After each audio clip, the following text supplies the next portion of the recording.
con broche de oro esta jornada internacional. Damos paso a la ponencia del doctor Joaquín Sedano Tapia. Me voy a permitir, doctor, leer antes de darle el uso de la voz su semblanza curricular. Él es doctor en Derecho y Globalización por la Universidad Autónoma del Estado de Morelos, programa CONACYT.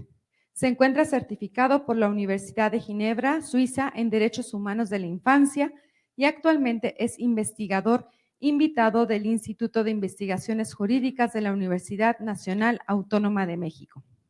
En el ámbito internacional, forma parte del claustro de profesores de la Universidad de Barcelona dentro del Máster en Derecho Familiar e Infancia.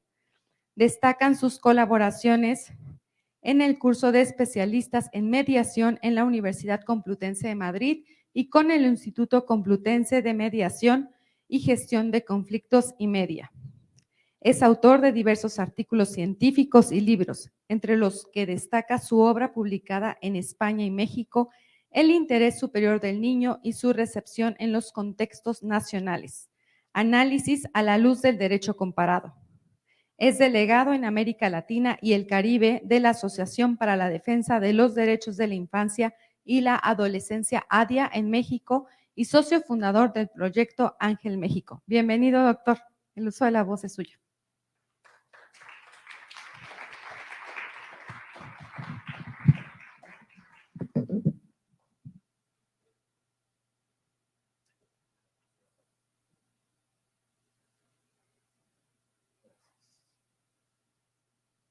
Bueno, pues muy buenas tardes para todos ustedes. Es verdaderamente un honor para mí encontrarme el día de hoy aquí acompañando a nuestros amigos del IMIPE.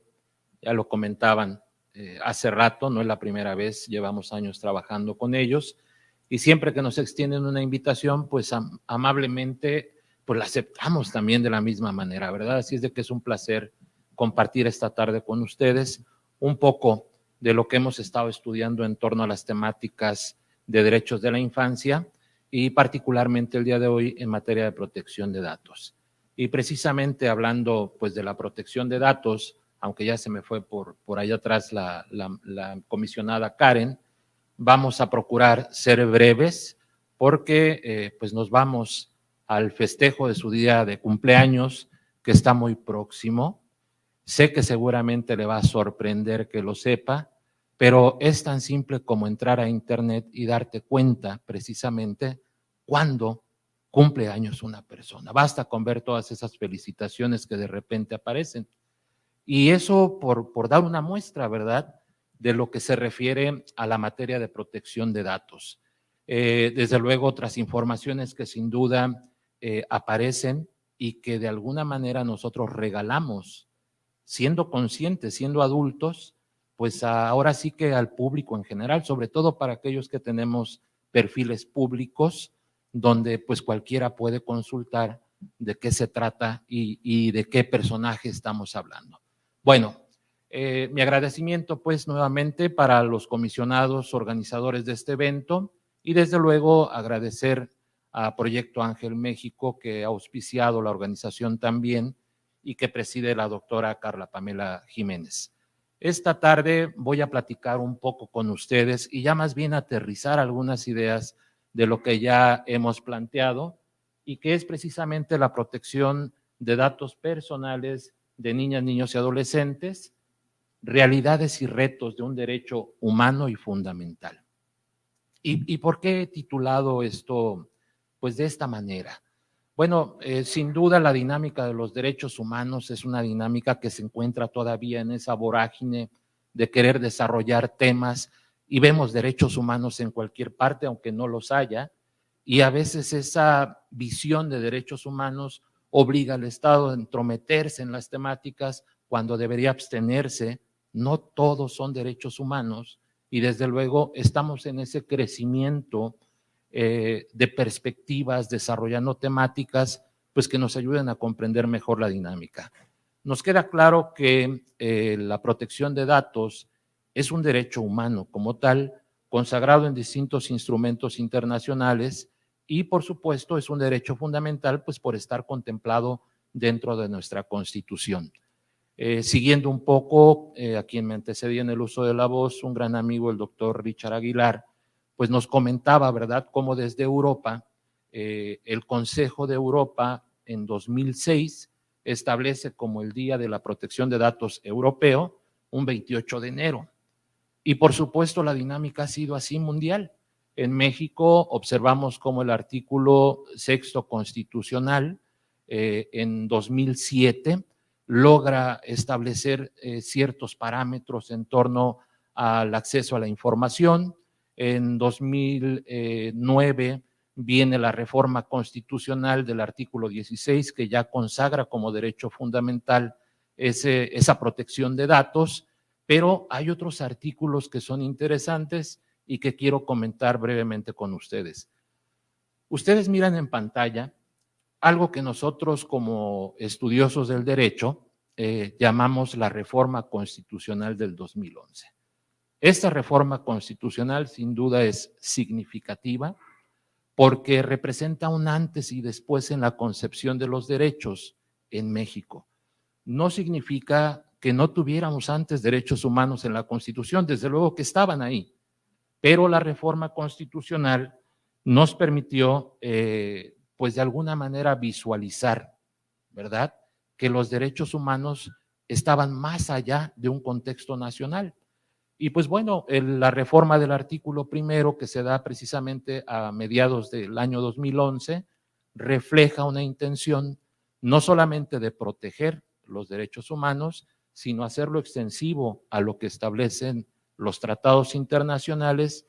Y una cosa interesante, el agregado de dos principios que son el principio pro persona o pro homine y algún otro por ahí de no discriminación y de interpretación conforme, que desde luego no pretendo confundirlos ni mucho más, solamente hacer la precisión de que ese principio pro persona está diseñado exclusivamente para los derechos humanos de los adultos. Luego entonces, fíjense bien, resulta que cuestionado el Congreso de la Unión, se vio en la necesidad de incrementar esa reforma constitucional y no sé si podamos pasar a la siguiente. Resulta que en octubre de ese mismo año se reforma el artículo 4 constitucional. Y entonces el artículo 4 constitucional viene a establecer como principio constitucional el interés superior de la niñez.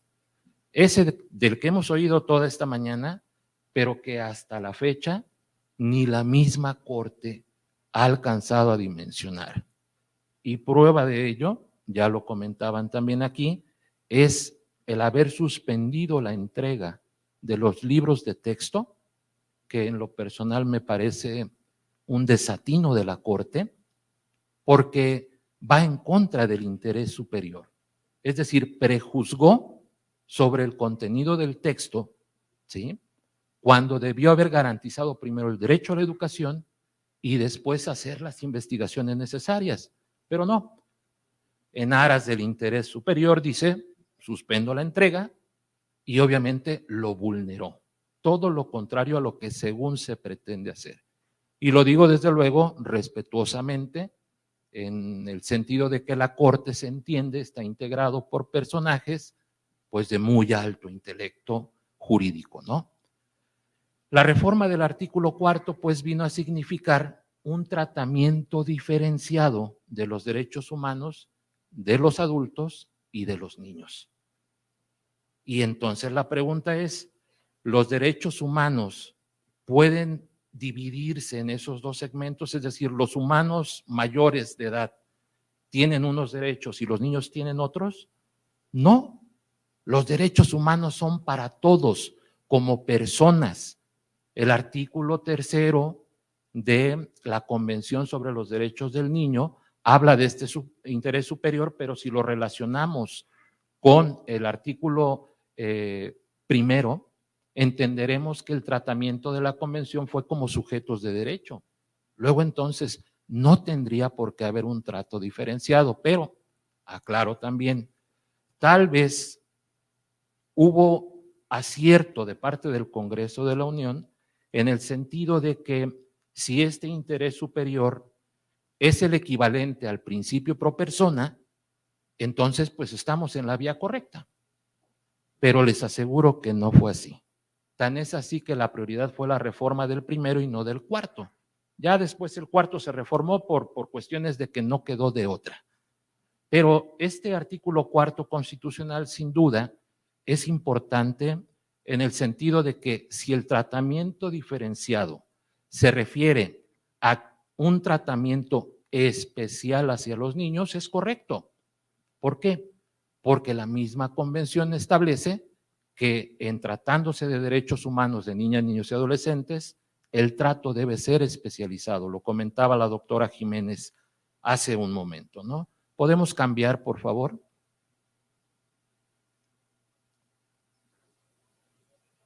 ¿Sí cambiamos? Es que creo que no me apoyan allá de aquel lado. Ok, bueno, fíjense bien. La Convención sobre los Derechos del Niño, que ya comentaba, está por cumplir 34 años. En realidad, si ustedes ven la lámina dirán, el doctor se equivocó, está colocando una imagen que no tiene nada que ver con la actualidad. No, lo he hecho al propósito porque si ustedes observan todas las imágenes que he colocado, tienen que ver con la difusión que da el Estado, ¿sí? Respecto a qué es el interés superior, reforma constitucional, Consejo de la Judicatura también. Es decir, todo mundo parece estar interesado en desarrollar las temáticas relacionadas con niñas, niños y adolescentes. Pero, peccata minuta, queremos participar de ello, pero no queremos cumplir con lo que la Convención establece. La Convención establece que el tratamiento de esos derechos debe ser especializado. Y prueba de ello es que el sistema de justicia penal relativo a los adolescentes tiene ministerios públicos especializados, tiene jueces especializados. Es más, como defensores necesitamos una especialización. Yo no puedo ir a defender los intereses de un niño o de un adolescente en conflicto con la ley penal si no tengo esa especialización. Y entonces, si lo tenemos ahí, ¿por qué no? Y lo decía yo la semana pasada ante la Comisión Nacional de Derechos Humanos, ¿por qué la Comisión Nacional de Derechos Humanos no tiene una visitaduría especializada en el tratamiento de violaciones a derechos humanos de niñas, niños y adolescentes? No la tiene. Es más, discúlpenme por favor, comisionados, pero lo tengo que decir. ¿Por qué el IMIPE no tiene un área especializada, con gente especializada? Porque la ley no lo prevé, no es culpa de los comisionados, que son mis amigos, por supuesto, ¿no? La ley es la que de alguna manera no contempla estas cosas. Si ustedes ven del otro lado de la imagen, hay una palabra ahí media rara, que es el tokenismo. Esta práctica disfrazada de buena intención, de que los niños participen, de que los niños son prioridad, pero al final de cuentas no los incluimos en nuestras actividades. El INE realiza, ¿sí?, actividades de participación de niños. ¿Dónde queda todo eso?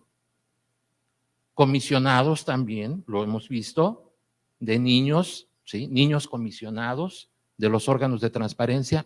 ¿Dónde va toda esa información? Los niños deben tener una ciudadanía activa, participar. Esa sería la verdadera participación de los niños dentro del esquema.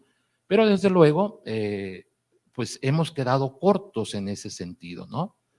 Ahora, si bien es cierto, esto es la realidad, el reto es incluir a los niños de forma activa, que sus participaciones salgan a la luz. En 2019 participamos en un congreso en Málaga, un congreso mundial sobre derechos de la infancia, y en la mesa donde yo participaba había una chica que me llamaba la atención porque decían, está próxima a jubilarse. Yo decía, pero pues si es una niña, ¿no? Y ya entrando a la dinámica, resulta que las ayudantías municipales tienen un área específica de jóvenes defensores de derechos de la infancia y participan con el ayuntamiento. Cuando alcanzan la mayoría de edad, los 18 años, dejan el cargo para dar paso a alguien más. Esa es la participación activa que necesitamos y que no tenemos, al menos no tenemos sin jugar con este término, que es una simulación de participación. Lo digo de forma muy respetuosa, no es una crítica destructiva, sino constructiva. Si queremos transformar el entorno de nuestros niños, necesitamos tomarlos en serio, que participen en la conformación de nuestras leyes, que nos digan qué nos preocupa dentro de los entornos digitales, la violencia digital de la que hablaba hace rato también la doctora y que hablamos la semana pasada en la Comisión Nacional de Derechos Humanos, ¿no? En fin, esto como a manera de preámbulo, pero si vamos un poquito más a fondo, podemos cambiar, por favor. Vamos a observar que aún no hemos logrado avanzar, digamos, en la cuestión de nuestra realidad, cuando la realidad virtual también ya nos va alcanzando y va generando problemáticas. Pero lo cierto es que estamos haciendo un enorme esfuerzo por construir todo un marco normativo. Tenemos leyes de protección de datos 2010, 2014 que se han generado y que sin duda son importantes, pero no tienen un tratamiento especializado en protección de datos de niñas, niños y adolescentes. Solo por mencionar algo, datos personales, datos sensibles, todos los datos de los niños deberían ser datos sensibles. Lo hemos dicho hasta el cansancio y desde luego no hemos logrado avanzar. Tenemos una Ley General de Derechos de Niñas, Niños y Adolescentes que en su artículo 36 habla de la igualdad sustantiva. Resumidas cuentas, todos somos iguales, pero lo hacen parecer como los niños y las niñas son iguales. Y no es cierto, les acabo de decir que como sujetos de derecho, los niños y los adultos son iguales ante la ley también. Entonces, ¿por qué razón no estamos abordando la temática con esa precisión que se requiere? Lo que vemos entonces es que aunque hay un marco normativo, pues no está especializado ni está enfocado a los intereses propios de la infancia. Este mismo artículo 36 de la Ley General de Derechos de Niños, Niños y Adolescentes nos habla de la transversalización. Y es que esto tiene a hablar de derechos humanos. Términos que dices, y esto como que es, bueno, muy simple. Esa transversalización implica que la perspectiva que le demos de derechos humanos debe tocar todos los puntos habidos y por haber, porque aparte si lo relacionamos con los principios rectores de los derechos humanos, vamos a ver que hay interdependencia, ¿no? Y que si violas uno, violas todos los demás, en mayor o menor medida, ¿no? Entonces, todo este tipo de cuestiones lo que nos deja de enseñanza es que sí tenemos un marco normativo, sin duda esa es la realidad, pero ese marco normativo no está siendo suficiente para alcanzar a proteger a nuestras niñas, niños y adolescentes. Por supuesto, esa transversalidad es importante, pero la ley dice desde la perspectiva de género, es decir, la ley está preocupada porque niñas y niños sean iguales, y es correcto. Sabemos que las niñas, desde muy pequeñas, reman contracorriente en una sociedad, dicen las feministas, patriarcal como la nuestra. Bueno, yo lo atribuiría que ha sido parte del devenir histórico y no necesariamente una agresión, pero sin duda, y que conste, aclaro, tengo 3 hijas y un hijo. Desde luego que estoy del lado de las mujeres, porque si no, imagínense cómo me iría en casa, ¿no? Pero por supuesto que esa visión necesitamos impulsarla y cambiar la ley en este sentido de no solamente transversalizar desde la perspectiva de género, sino hacerlo también desde la perspectiva de infancia, de la que ya habla la Corte también, pero que se ha limitado mucho, muy poquito lo que aborda. De hecho, ahorita les voy a presentar rápidamente un caso, porque la casuística es importante, y entender pues que esta igualdad sustantiva no es entre niños y niñas, sino entre niños y adultos. Todos tenemos los mismos derechos, así es de que hay una exigencia por parte de los niños de transformar la ley e incluirles también, pero para ello hay que consultarles qué cosa les preocupa. La Observación General 25 del Comité de los Derechos del Niño es la primera que se realiza con la participación de niños de todo el mundo. Ya nos dio el ejemplo el comité, hagámoslo nosotros, pero insisto, no de manera simulada, hagámoslo real. Los niños tienen mucho que decir, sobre todo para los que somos neófitos en la materia, los que somos migrantes digitales, ¿no? Pero, insisto, es solamente uno de los puntos que quisiera comentar. Cambiamos, por favor. Ahora, lo que ya les decía, en realidad vamos avanzando poco a poco, pero la realidad virtual, pues también va avanzando vertiginosamente. Y entonces resulta que la protección de datos ya no solamente es acá las que anotamos en papel, sino la que se sube incluso a Internet. Y de esto tenemos, pero vamos, para contarles toda la tarde y desde luego no tenemos el tiempo para ello. Yo quisiera nada más poner a manera de ejemplo esta imagen que ustedes ven aquí. De hecho, les he colocado un link ahí abajo para que consulten el documento. Andalucía ha generado un documento por demás interesante y desde luego muchas de las comunidades autonómicas de España y en todo el mundo lo estamos observando. El IMIPE tiene también recomendaciones, el INAI, todo el mundo estamos generando recomendaciones, pero hay una cosa que me pareció muy interesante de este programa. Dice educar para proteger. Es decir, ¿por qué no estamos protegidos? Pues porque no nos educamos. Y ya lo decían también los que me antecedieron en el uso de la voz. Resulta que fácilmente somos presas, ¿sí? Porque no sabemos protegernos. Y para protegernos, pues hay que educarnos. Decía la doctora Jiménez también hace rato, ¿no? Bueno, queremos comprar un ticket de avión, hay que meter datos en la computadora y pues bueno, desde luego todo eso nos genera cierta incertidumbre. Pero si sabemos un poco respecto a cómo se manejan, cuándo nos marca páginas seguras y todo esto, y eso teniendo nuestras reservas, ¿no? Pero lo cierto es que este documento, insisto, de Educar para Proteger, nos habla de cómo podemos proteger a nuestros niños, sobre todo sus datos personales, en los entornos digitales.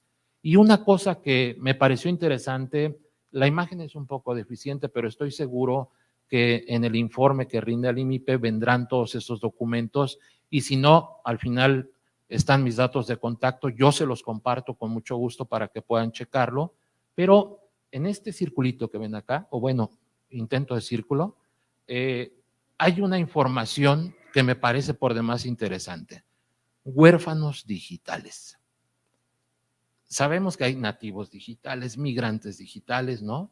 Pero los huérfanos digitales, bueno, para quienes no habían escuchado el término, pues resulta que son aquellos niños cuyos padres no se han comprometido con ellos a garantizar su seguridad en los entornos digitales porque dicen, es que yo soy de otra generación, es que eso no va conmigo, es que yo no le entiendo al celular, ¿no?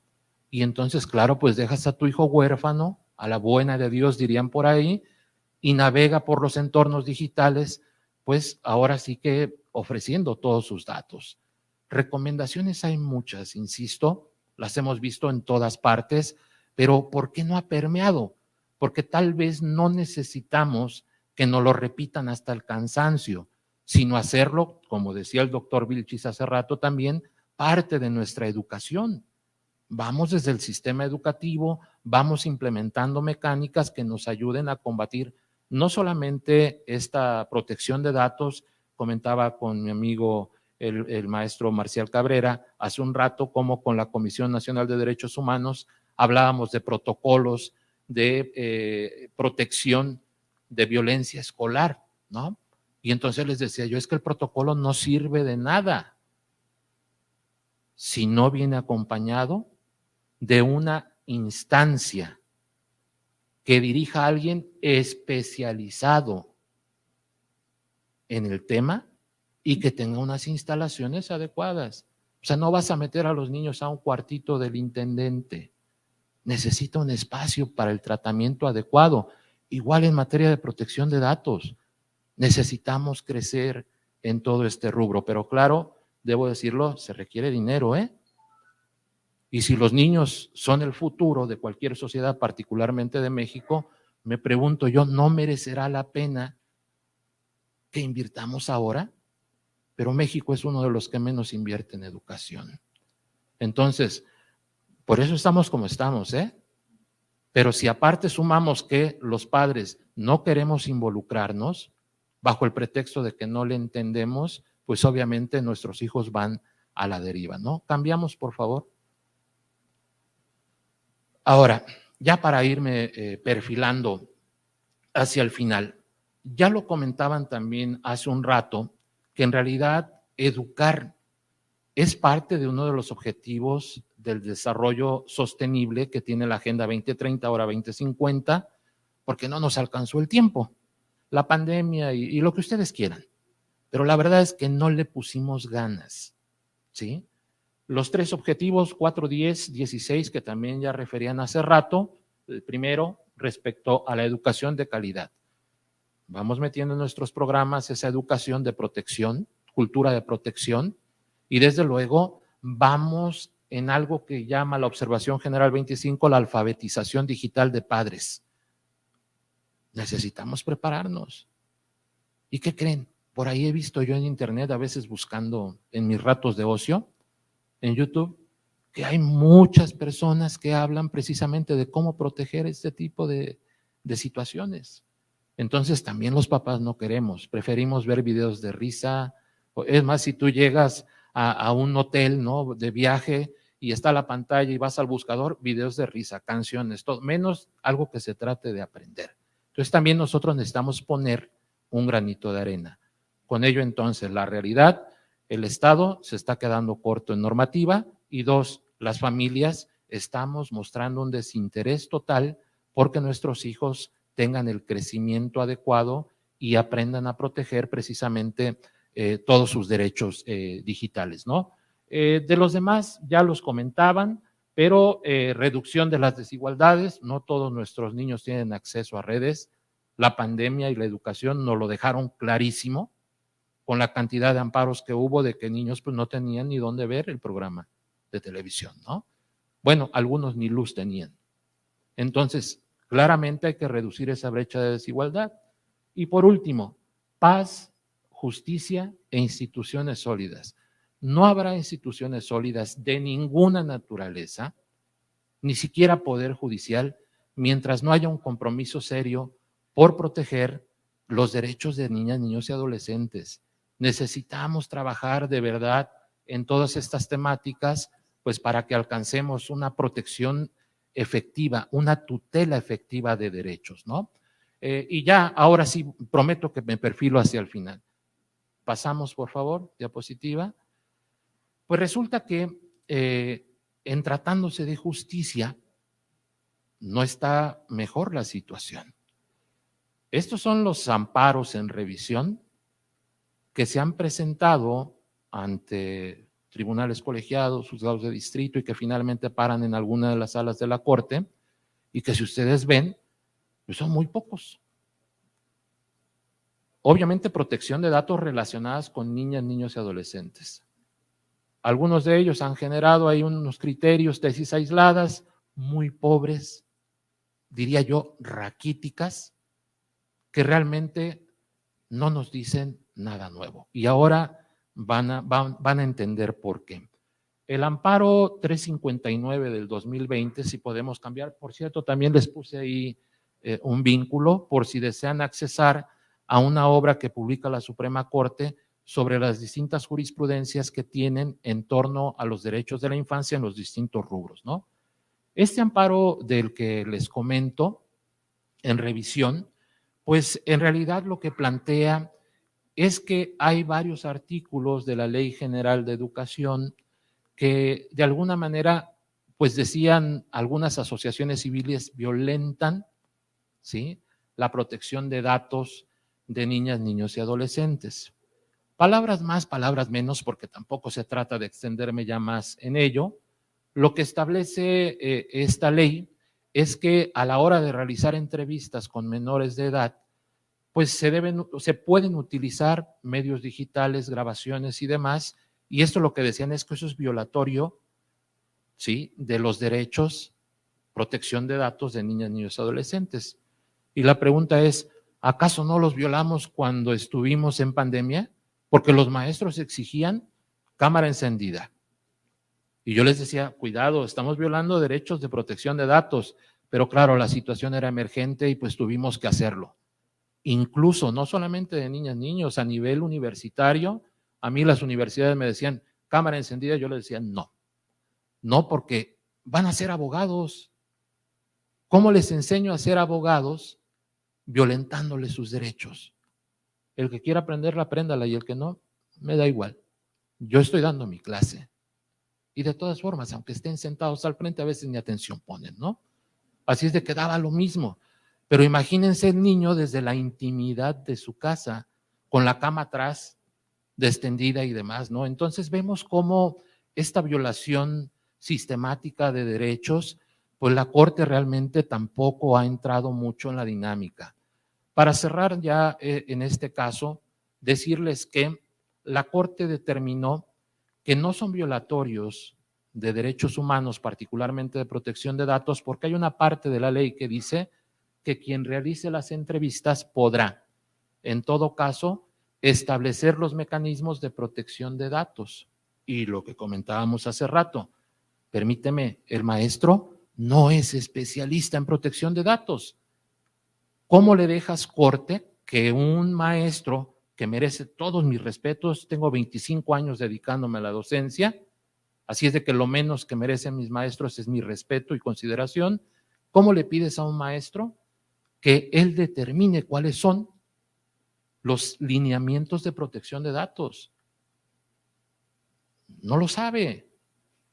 Y además, como si no tuviera suficiente el maestro lidiando con nuestros niñas, niños y adolescentes. Entonces, queremos que solucionen la violencia escolar y queremos que sean mediadores y que resuelvan los conflictos entre pares. Y queremos que además protejan los datos personales. Y queremos que, ya se dieron cuenta por qué es necesario que haya especialistas en el tema, que aborden toda esta temática.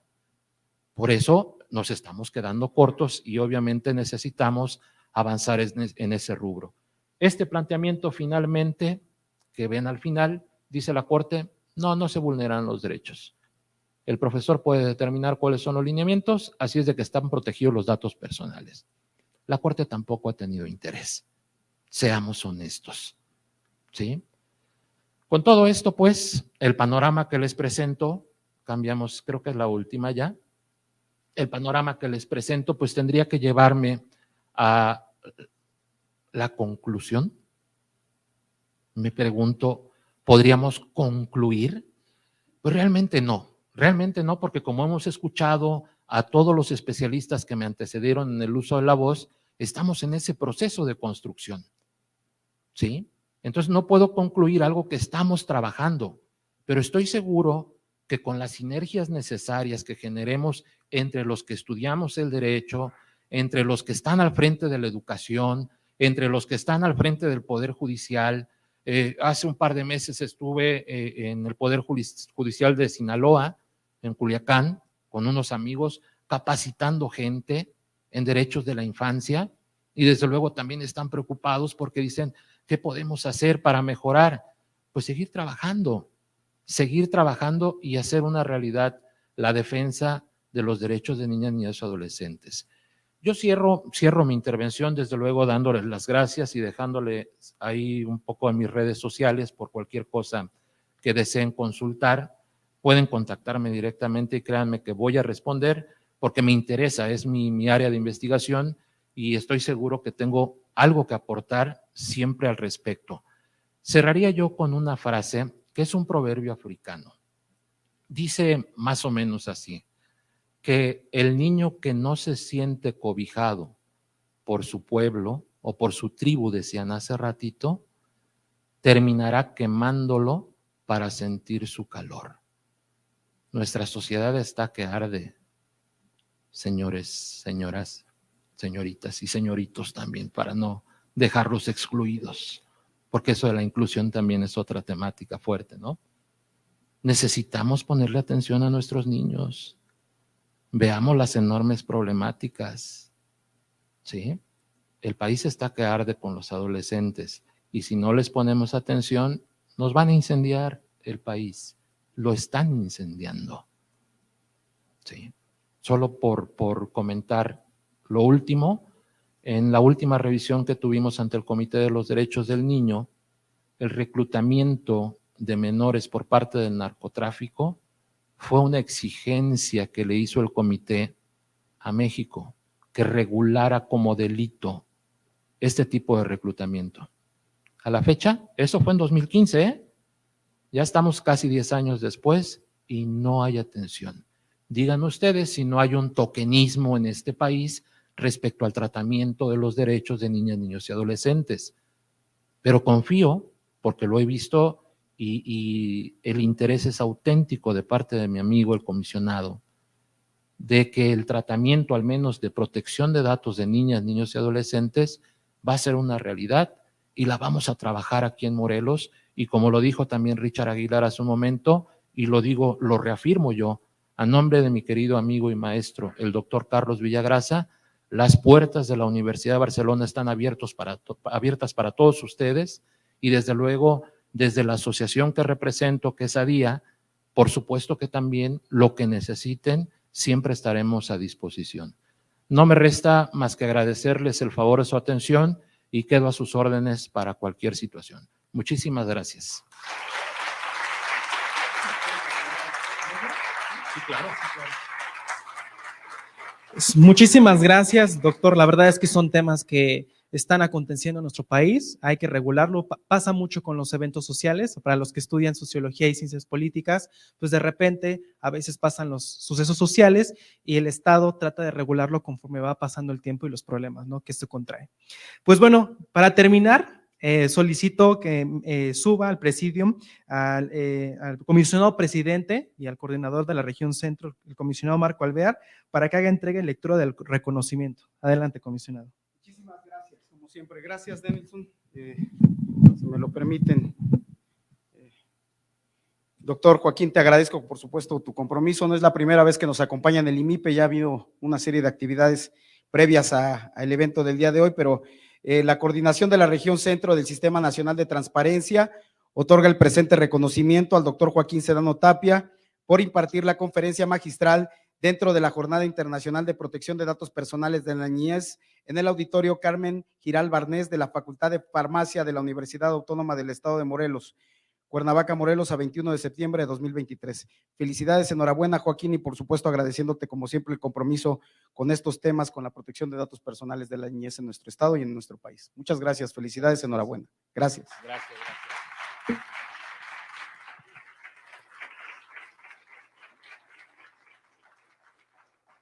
Y muchas gracias a todos ustedes por habernos acompañado.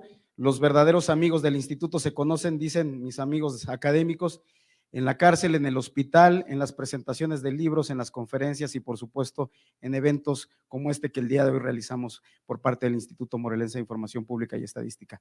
El compromiso del pleno de este instituto es justamente garantizar y tutelar de manera efectiva estos dos derechos humanos, el de acceso a la información y el de la protección de datos personales en posesión de sujetos obligados. Gracias por su asistencia y nos vemos pronto de nueva cuenta en la universidad. Hasta pronto. Gracias. Gracias.